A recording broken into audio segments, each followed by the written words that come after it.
name is Erin Fehr, and I am the Archivist at the Sequoyah National Research Center. And we are a native archive that is located on the campus of the University of Arkansas at Little Rock. So that's sort of our unique position in that we are a native archive located in an academic institution. So the title of my talk is sort of, well, I took it from the movie, The Good, the Bad, and the Ugly of Donor Relations. But I really think it sums up what you deal with when you're dealing with donors. And so I'm going to relate to you some personal experiences that we have encountered, or actually that I've encountered. I've been there for 5 years, and I know that the directors had dealt with things previously, but I wasn't there, so I'm just going to talk about my own personal experiences. I found this quote by Maya Angelou that I thought was really nice. She says, "People will forget what you said, they will forget what you did, but they will never forget how you made them feel." And I feel like that's sort of a cornerstone when dealing with donors, regardless of whether they are financial donors or if they are giving you materials. You want to make sure that they feel appreciated and that you're not just in it for getting stuff or money. So I wanted to talk to you a little bit about what we do currently with our donors. And one of the things that we really stress is developing a personal relationship with them. Now, granted, we do have occasional people who just randomly stop in and say, "Hey, we want to give you this book," and so we're like, "Sure, we'll take it." But more often than not, the majority of our donors are actually ones that we have worked with for a very long time, and we have developed relationships with them through face-to-face contact, correspondence, through email or phone conversations, and we try to keep them in the loop on what we are doing as an organization, and so we make sure that they are on our mailing list. And we put out a monthly Friends update for our Friends group, and I'll talk a little bit more about that later because that's a whole nother story. And then we also do a quarterly newsletter as well, which goes to about 900 people. And that is actually for both donors and researchers, and any organization that we feel like needs to know what we are doing, we let them know through that. So like I said, we have two different kinds of donors, ones that give financial gifts and then others that give material gifts. And with our financial gifts, because we are at a university, they will get an acknowledgement from our university's development office that they can use as a tax write-off. And so we just, once we go through the administrative channels of the university for that. And then for material gifts, they actually receive acknowledgement from our staff and a deed of gift that donates the collection to us. And we always create an inventory of the materials, and this helps us, and it also helps the donor, because sometimes we have gotten things that were very well organized and they have folder labels and it's all nice and neat. But then we've gotten collections that are things that are just thrown into a box, literally. And they don't even know what's in there. So how is it possible that for us to know? So we create an inventory, and it has come about that whenever they get that deed of gift with the inventory, they're looking at it and they're like, "Oh, wait a second, I didn't mean to donate that." So we make sure that they get that back. Sometimes that has been helpful in that we either had a typo on the inventory, or we attributed it to the wrong person, or it was a photograph that was labeled incorrectly, and so the donor has actually corrected that information. So it's been really good practice for us. And then after they donate to us, we try to maintain a relationship with them through correspondence and, like I said, our mailing list with our newsletter and our Friends Monthly Update. And this is also sort of a twofold thing. We want them to feel appreciated, but we also, because we are a contemporary archive, most of the people that have donated to us are still active in their fields, and so we will receive additional donations from them later. So we want to maintain that contact so that they remember us 5 years down the road when they decide to move and they're like, oh, what are we going to do with this stuff? We want them to send it to us, so we try to maintain that contact. And then it is also very important to have a written policy. We have a written collections development policy, and in that collections development policy, we have a gifts and donations policy. And I wanted to, this is the actual language from that document, and it says, the center benefits from the generosity of alumni, faculty, and friends whose gifts enhance the quality and scope of our collections and library. The center reserves the right to decline an offer of materials that duplicate items already in the holdings, are in poor condition, that show signs of mold, mildew, water damage, etc., or fall outside the scope of the center's collection policy. It goes on to say the center also reserves the right to dispose appropriately of materials that after receipt are deemed unsuited to the holdings, medical records of people still living or recently deceased, or sensitive financial information. And at the very bottom, I think it's really key. It says, once donated, gifts become the property of the center. So this is really important because about a month ago, we had a donor who has mainly been a financial donor, but occasionally he'll give us a book he's picked up or a poster he feels like we need. And he is downsizing and moving from Arkansas to California. So he's just getting rid of stuff. Well, a month ago, he comes in and he says, would y'all like to have a full suit of armor? And he's talking to my boss, and I'm standing over there looking at him going, you better not say yes.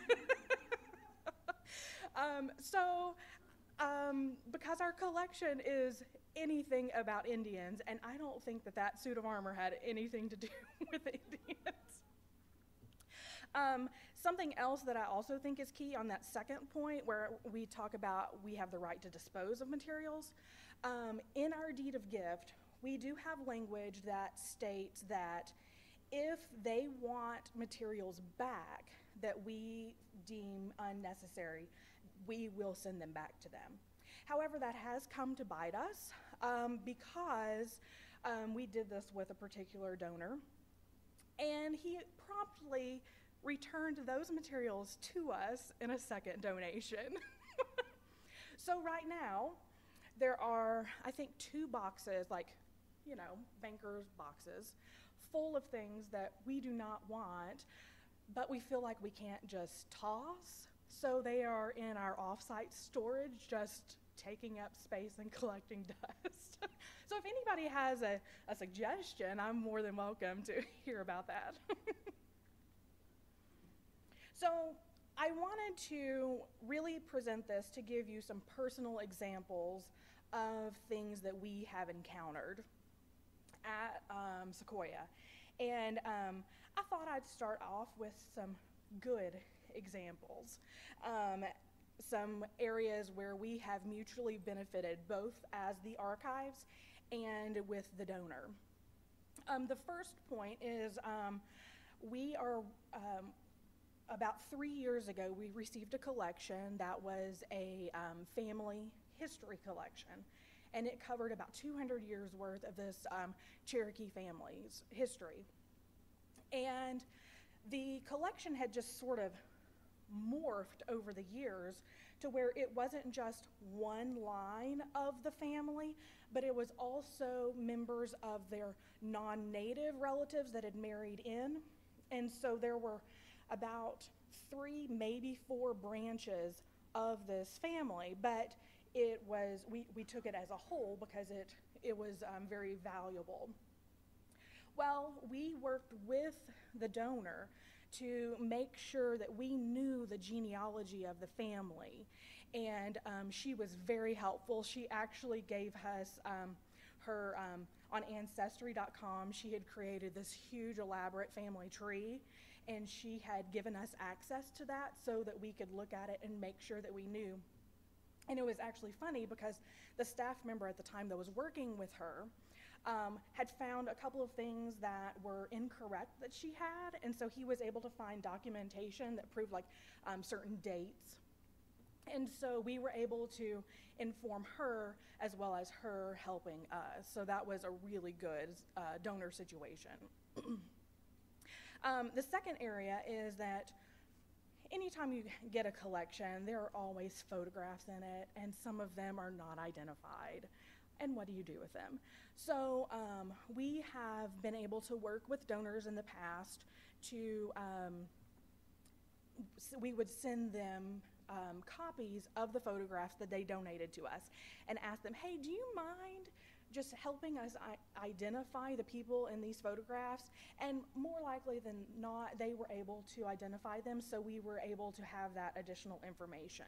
And that's one of the reasons why I say that it's good to maintain a relationship with these people, because if you didn't have that relationship, then you wouldn't be able to have this back and forth kind of conversation.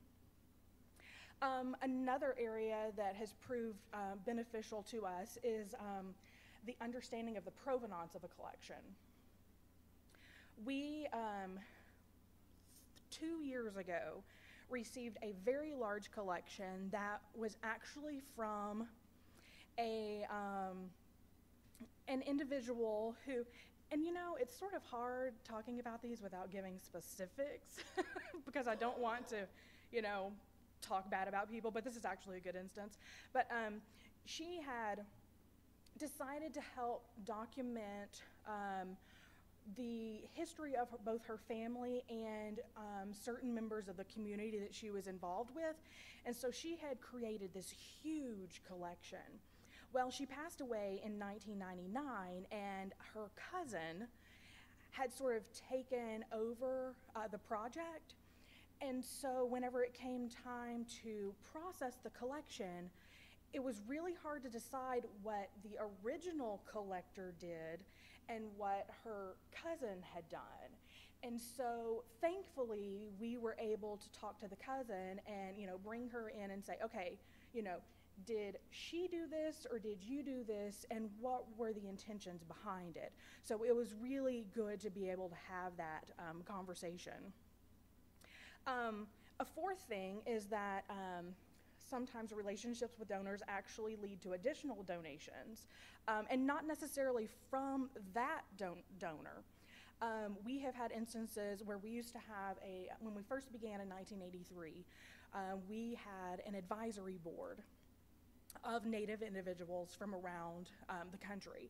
And while we no longer have an advisory board, we still have contact with some of these original board members.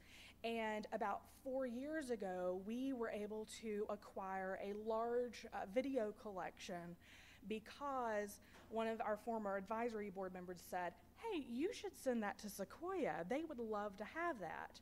So it was really nice for him to be there because she had never heard of us. And so if we hadn't had that contact, we would never have gotten that material. And then the last thing that I wanted to talk about in the mutual benefit category was that we have been able to provide materials and research help to tribal newspapers. I'm not sure if you know or not, but at Sequoyah, we have the world's largest collection of tribal newspapers and newsletters. And we receive them both from the entities that publish them, whether it's the tribes themselves or from other Native organizations.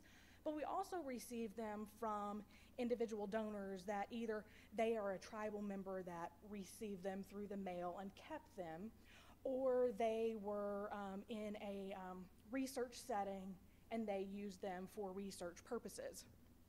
So about 4 years ago, we were contacted by the Senecas from New York, and they were assessing their collection in their tribal archives. And they found out that they did not have any of their own tribe's newsletters. And we actually had 2 titles that were published by the Senecas. And so we were able to digitize those and send them back to the Senecas. We've also have duplicate copies, because like I said, we get newspapers and newsletters from everywhere because people know that that's what we have, and so they just send us stuff. And so we only keep 1 copy, but when we get duplicates, we don't throw them away, because in a lot of instances, these are rare and they're very hard to find. And so what we have done is we have kept these duplicates in a separate storage area. And this past summer, I had a student intern start an inventory of those duplicate newspapers. So our hope is that we will be able to contact individual tribal libraries, archives, and museums, asking them, hey, we've got the Chickasaw Times, which we actually donated those back to them just a couple months ago, but we have this title. It was published and produced by your tribe. Do you want copies? And we're hoping that if any of you out here are looking for some, contact me, because we probably have some. But that way we are able to, because at some point in time we probably received it from the tribe, but now we're able to help the tribe and give that back. The second case study, if you will, is donor involvement. And this is sort of a mixed bag. The first example is we were given a collection of a donor's, I believe it was her grandfather's writings that he had published in a newspaper. And we don't actually have the originals, we just have copies of those. But she wanted to put together an anthology of his writings. And so we are actually currently working with her and a former intern to put this anthology together. So that's and she has not been, we've sort of done the work, and we're letting her, I guess, approve it, because it is her grandfather. And so it's actually been a really good working relationship, because she understands the work and time that we've put into it, and she's not trying to be pushy and have it go a certain way that we're not going. The second instance is a not so good example. Several years ago, we were given a collection of art, and we are a very small staff, and we are mainly an archive, but over the years we've sort of accepted some museum kinds of pieces because we couldn't pass it up. So several years ago, we received this art collection, and we did not have a curator on staff or someone who was trained in art. And so this person who had personally collected this art volunteered to be the curator. So we're like, sure, why not? This sounds like the perfect solution. So his job, if you will, was basically just maintain it and keep records of the art and do rotating gallery exhibits, because we have a small gallery space. Well, there came to be some, I guess, disagreements on what should and should not be done with the art. And so he sort of forgot that he was a volunteer and not a paid staff member. And so it has created a huge situation that is not pleasant in the least because we are still housed in the same small space.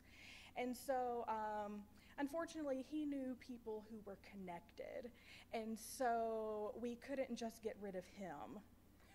And so now, within the past year, this art collection has been separated out from us and made into a separate collection, but the university has no place to put it, so guess where it is? It's still in our space.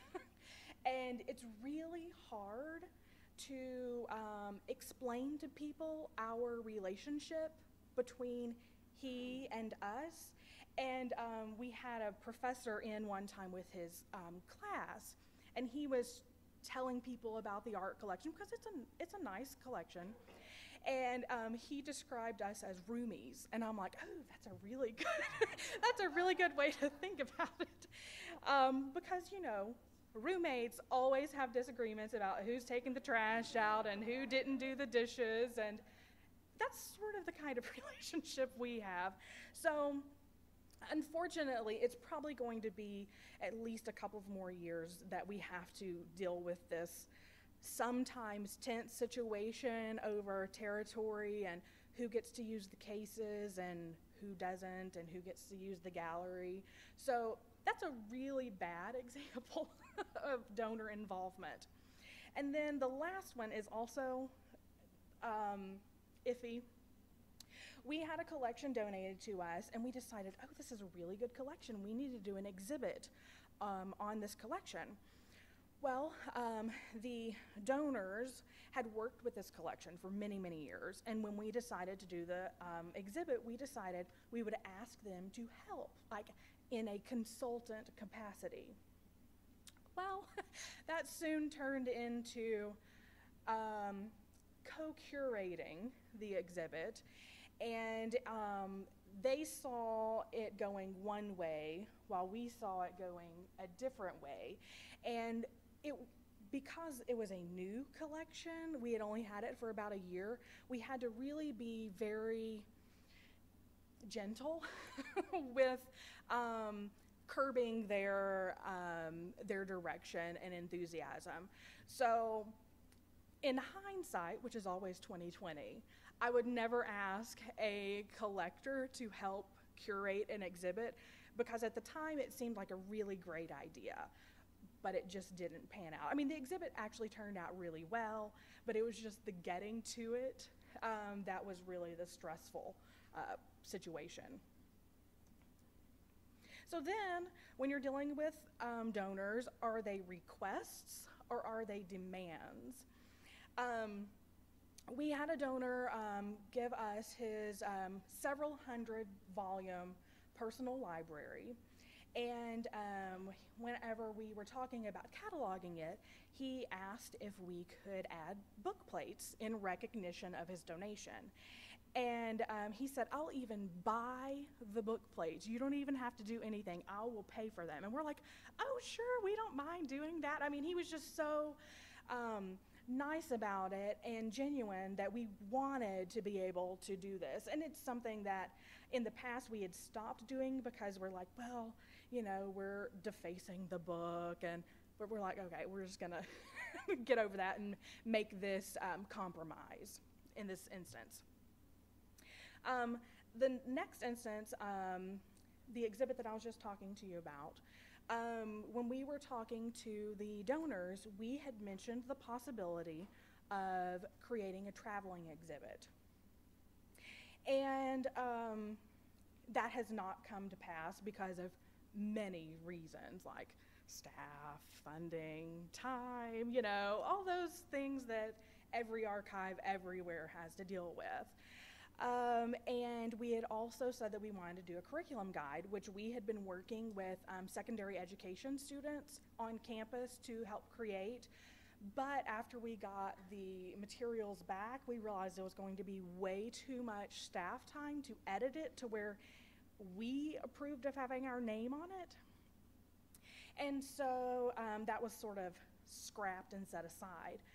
Well, about 3 weeks ago, we get an email from these donors asking, why haven't you done this? You know, you told us you were going to do this 2 years ago, and it's been 2 years, and we haven't seen any sign of a traveling exhibit. We haven't seen this curriculum guide. We haven't seen, you know, and they listed off 2 or 3 other things. And my director and I just sort of are like, are they serious? Is this really happening? I feel like we've entered some parallel universe right now.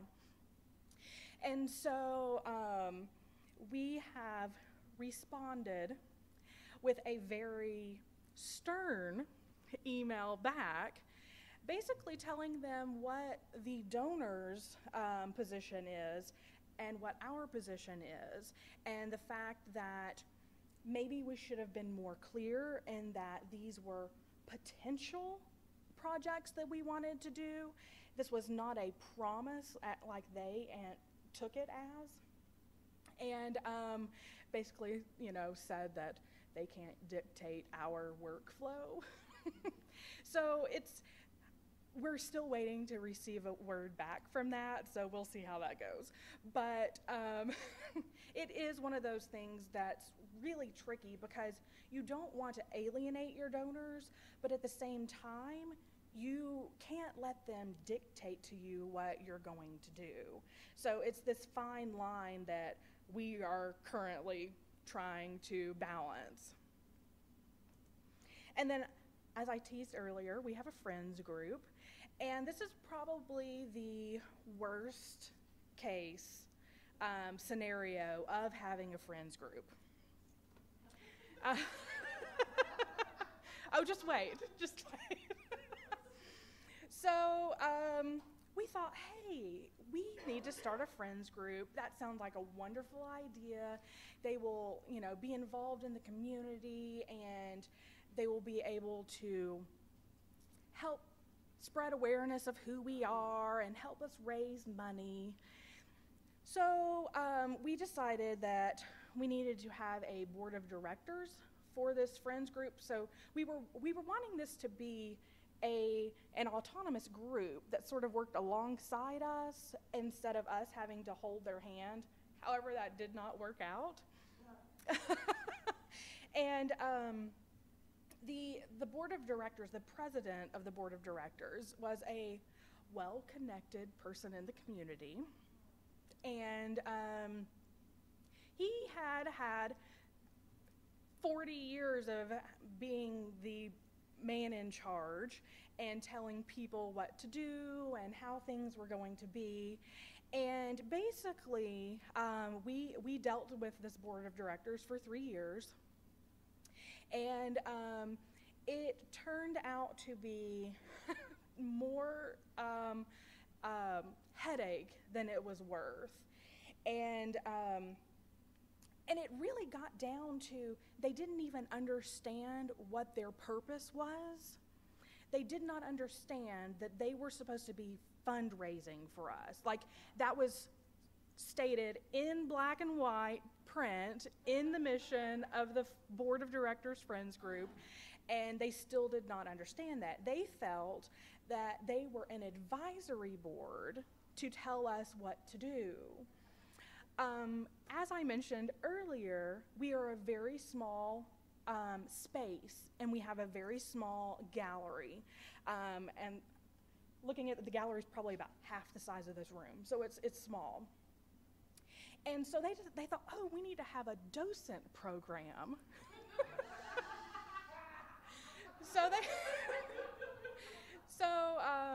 So they decided they were going to get volunteers to do this docent program. Needless to say, I mean, they never did any work, and so it never got off the ground. But believe me, it was talked about in every meeting. And then they would also come up with just random things that they felt like we needed to be doing, and that had nothing to do with even us as an organization. And so basically, there were really differing views of the mission of this group. And like I said, it lasted for 3 years. The board president was supposed to have a 2-year term. He was president for all 3 years.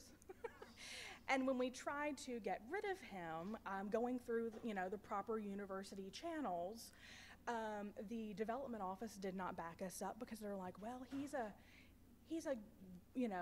very well-known man in the community. We can't go against him. Well, that was really bad because the university should have been on our side and backed our position up, but that did not happen. So in a meeting that we were not invited to, they decided to disband the board of directors, which was perfectly okay with us because we were already planning on just firing them. So they sort of did it for us, but basically it was just a strong clash in personalities. The people that were on the board of directors, specifically the president, would not take any kind of criticism from staff members, and so it just really created a hostile environment. And it like I said, this was the worst possible case because we had a disagreement in one of our last in one of our last meetings, and he actually got one of our staff members fired. So and we could not do anything about it. That was the really bad part of it. We just had to accept it and move on. And unfortunately, we don't ever plan on having a Friends board of directors again. We do still have a Friends group, and it's just you can donate a small amount of money and be part of our group, and we'll send you our monthly update and let you know what we are doing. And you're always on the mailing list for any events we have, kind of thing. But that's basically all we're doing anymore because it was just such a terrible situation that without the lack of support from with the lack of support from the university, we just don't feel like we can move forward again trying to get a group of people who actually see the purpose of the Friends group. So what are the lessons that we've learned? Not to have a Friends group board of directors. So things that we've learned from our good experiences are that establishing personal relationships are key because, like I said, we have worked for years and years with some people, and we have received, 3 and 4 donations from them over that time period, and they value what we are doing, and they understand what we are doing, and are personally invested in what we are doing because we make sure that they are aware of what's going on. The second thing, compromise can be necessary. I mentioned the incident of the book plates in the books. That's not something we typically would have done, but because it was requested, we felt like, okay, it's really not that big a deal, and he didn't donate, a first edition of anything, so I think we're okay. And also sometimes whenever you're working with a donor, they may give you a large collection, and part of it has nothing to do with what your mission is. And if you want the rest of it, you sometimes have to take the other stuff. And so, that's one of those necessary compromises, I think, if the rest of the material is valuable enough to have in your collection. And appreciation goes a long way. Making sure that your donor knows that their collection is valued and that we are glad that they felt the need to personally invest in us. When you're talking with a donor, it's always good to use simple language and not archival terms that they may or may not have ever heard. So just keep it simple and talk to them and say, hey, we're going to take care of your stuff and keep it safe and make sure that nothing's going to happen to it. Number 5, patience really is a virtue.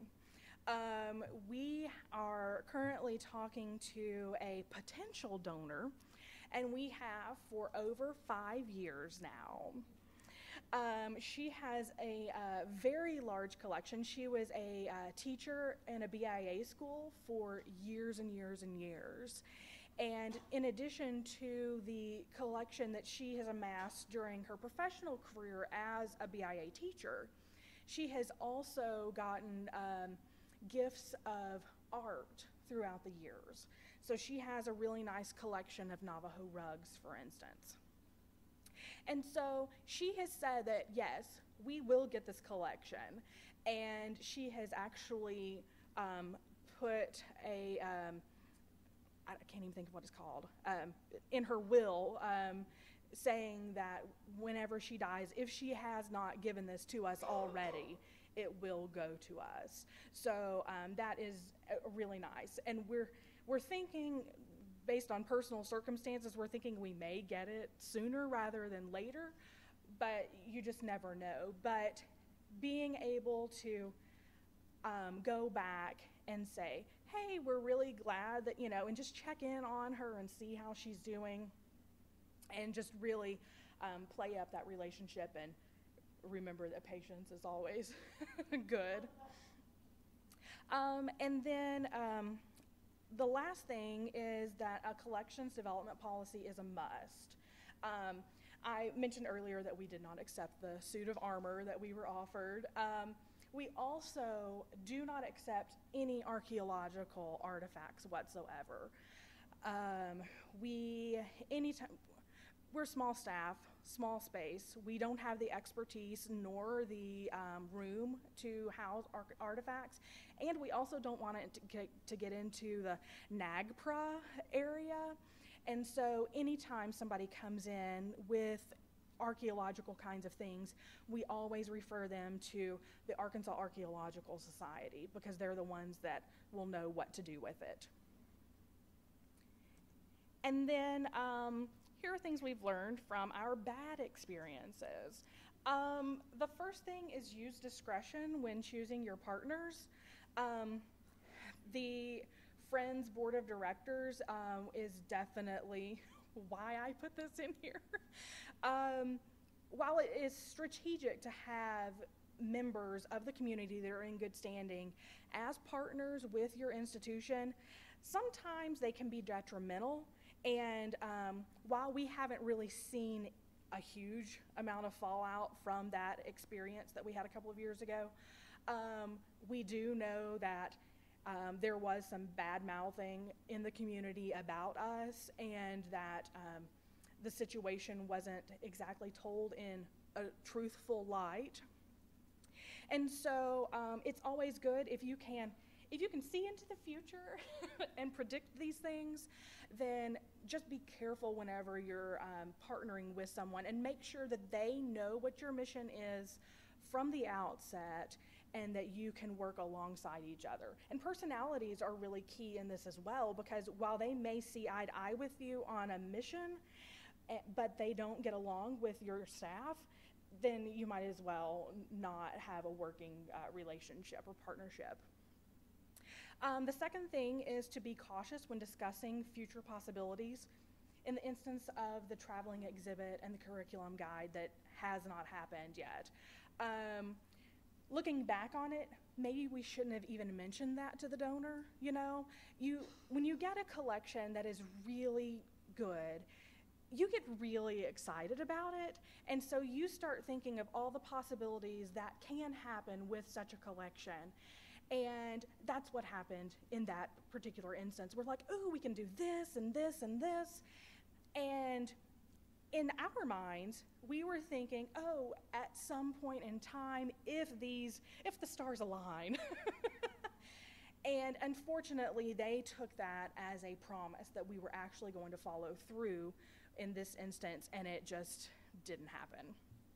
And then last, politics are the pits.